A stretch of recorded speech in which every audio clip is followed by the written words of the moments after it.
తాకట్లో ఉన్న మీ బంగారాన్ని విడిపించి ఆ రోజు ఆన్లైన్ రేటుకి కొంటాం. Sharma gold company. పాక్ దొంగ దెబ్బలను నేలకేసి కొట్టిన ఆయుధం S-400.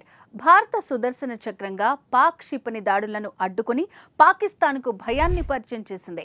రష్యా తయారు చేసిన ఈ సుదర్శన చక్ర S-400 మిసైల్ సిస్టమ్స్ యుద్ధ సమయంలో ఎంతగానో ఉపయోగపడింది. దీంతో రష్యా నుంచి మరిన్ని S-400లను భారత్ దిగుమతి చేసుకోవాలని భావిస్తోంది.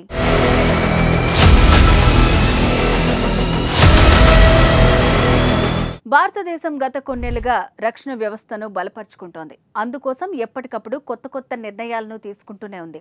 దేశీయంగానే ఆయుధ సంపత్తిని పెంచుకుంటూనే విదేశాల నుంచి కూడా అత్యాధునిక యుద్ధ సామాగ్రిని, పరికరాలను కొనుగోలు చేస్తోంది. రష్యా, ఫ్రాన్స్ సహా పలు దేశాల నుంచి అత్యాధునిక రక్షణ వ్యవస్థలను దిగుమతి చేసుకునేందుకు అనేక ఒప్పందాలు చేసుకుంది. అయితే ప్రధానమంత్రిగా నరేంద్ర మోదీ అధికారంలోకి వచ్చిన 2014 నుంచి అది మరింత పెరిగింది. ఈ క్రమంలోనే రక్షణ ఒప్పందాలు ఇతర దేశాల నుంచి ఒత్తిడి వచ్చినా వాటిని జయించి భారత త్రివిధ దళాలకు అత్యాధునిక ఆయుధాలు, మౌలిక వసతులను కల్పించింది. అయితే ఇటీవల పాకిస్తాన్ ప్రయోగిస్తున్న డ్రోన్లు, క్షిపణులను నేల కూల్చేందుకు భారత్ S-400 ఎయిర్ డిఫెన్స్ సిస్టమ్ను ఉపయోగించి సూపర్ సక్సెస్ అయ్యింది. దీంతో మరికొన్ని అదనపు యూనిట్స్ ని రష్యా నుంచి భారత్ దిగుమతి చేసుకోనున్నట్లు సమాచారం.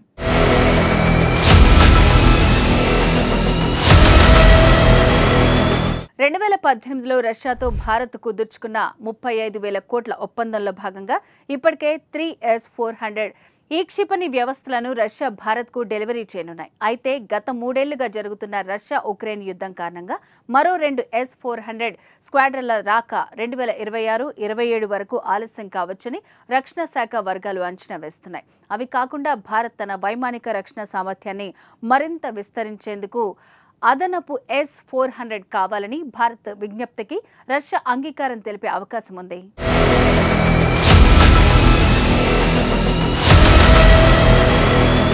ఈ S-400 ట్రయాంప్ ప్రపంచంలోనే అత్యుత్తమ long range air defence system.